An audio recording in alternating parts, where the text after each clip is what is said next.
Jau! Slova letia, poďme deti spievať!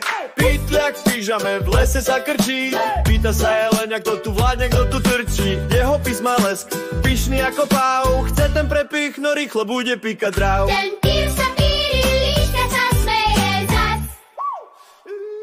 Na pyžamový flow je ten správny čas. Pík a pír, pír a pír s pyžamou, pýta sa prepichy, kopito. Hej, všetky tvé slova víťazne, opakuj to so mnou, nech to svetom znie. Kobila sa pýta, má otázky v hlave, prečo ten pír je dôležitý v tráve. Spýtaj sa lišky, sovy vedia to skôr, vďaka nemu tráviš lepšie, to je super vzor. Jeleň chce pišneť, prepich rohu mať, no pícha a zlato, to sa nedá porovnať. Pytľak sa píri, písky sa lesknú, preto mu spieva repovú nežnú. Pík a pír, pytľa pír s pyžamou, pýta sa prepichy, kopito.